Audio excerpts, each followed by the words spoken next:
So you want to drive the UltraShift. Well, that's why we're here.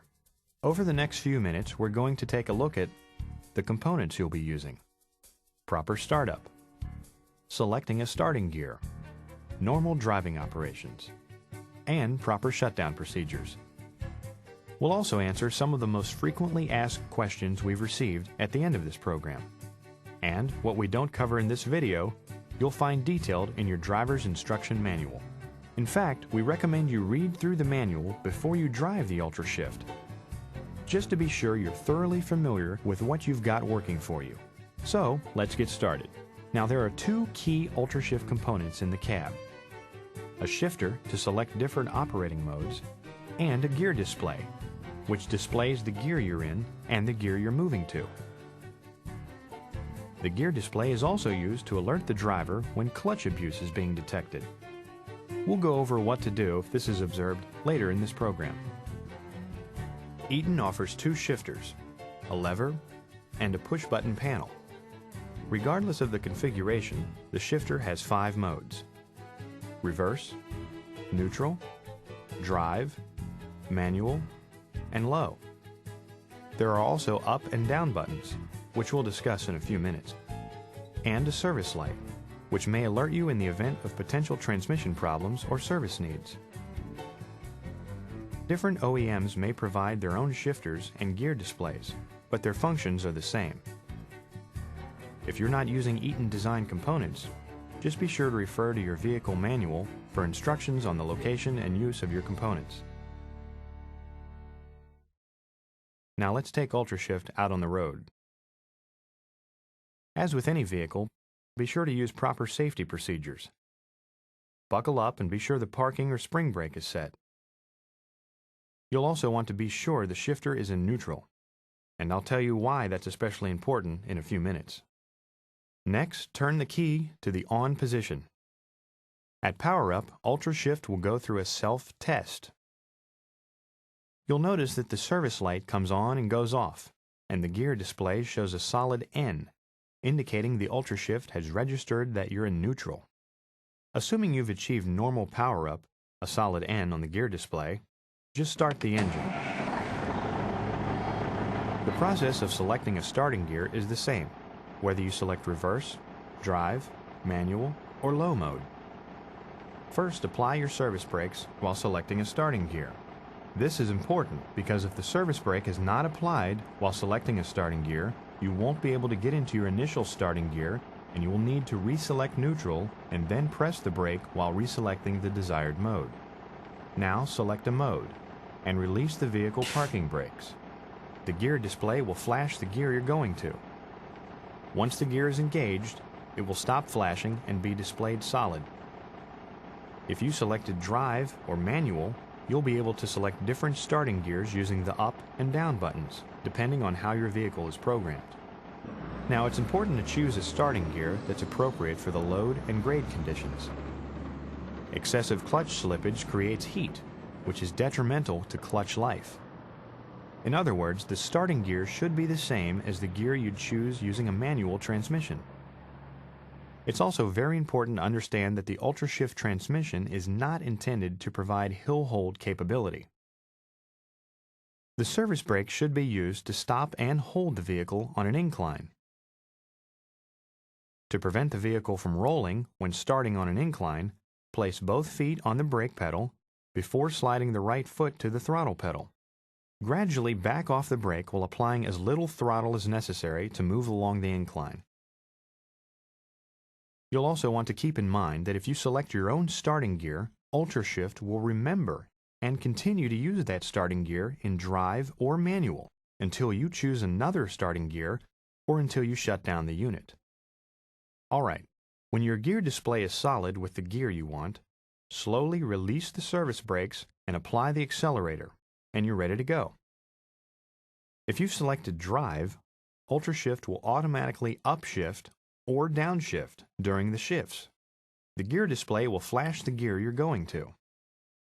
And when you're in gear, it will become solid with the new gear. One note: in drive, UltraShift will adapt to the changing conditions of the vehicle. But right after power up or after changing loads, UltraShift needs to learn the new conditions. While learning, it may hold a gear instead of upshifting. Simply push the up button to start the upshift.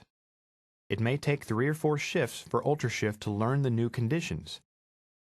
After that, UltraShift will handle upshifts and downshifts automatically. Also, when coasting to a stop in the lower gears, UltraShift enters coast mode and won't finish downshifting until the driver gets back on the throttle or the vehicle is nearly stopped. This is normal for the UltraShift. Now let's take a look at manual mode.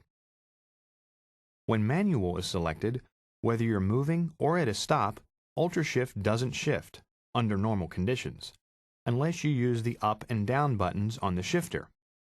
In other words, as you accelerate and decelerate, press the up or down button to request a shift.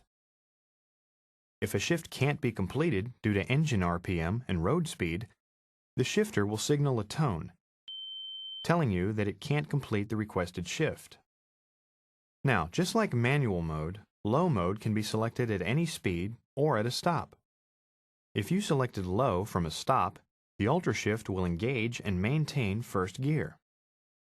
Selecting low while moving, for example when driving down long grades, will optimize engine braking by initiating downshifts at higher RPMs and, under normal conditions, inhibiting upshifts. Now let's recap all of this.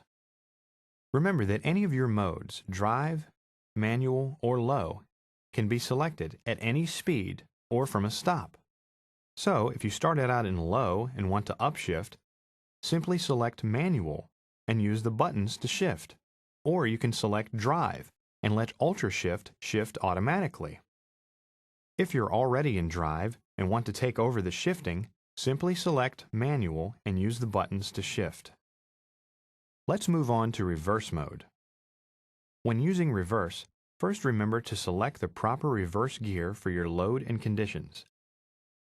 Some models have multiple reverse gears, so we suggest you refer to your driver's manual for information on the number of reverse gears available for your transmission model. You should also keep in mind that in order to engage a reverse gear, you should be at a stop or moving at less than 2 miles per hour. Selecting reverse from neutral will engage low reverse, and an R will appear on the gear display. Just as with drive, manual, or low, the gear display will flash the gear you are going to. Once the gear is engaged, the display will be solid.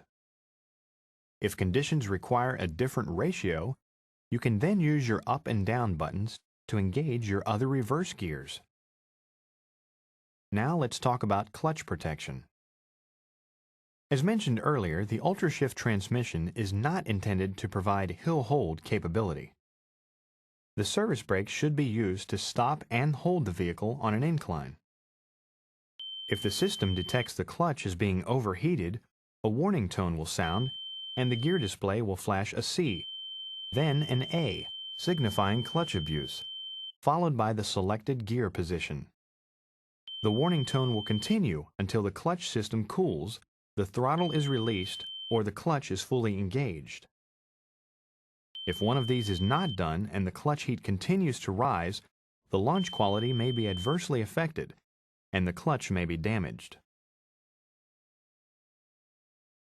Regardless of whether you're shutting down the vehicle or parked with the engine idling, be sure to select neutral. Verify the display is solid N. Again, be sure this is a solid neutral. Then set the parking brake and turn off the key. One note. After the key is turned off, you may hear the transmission make shifting noises for about 20 seconds. This is the normal calibration routine for UltraShift. That's it. That's all you need to know to drive the UltraShift. If you still have questions, there's a short question and answer segment at the end of this program. We recommend that you watch the question and answer segment and that you read your driver instruction manual before driving the UltraShift.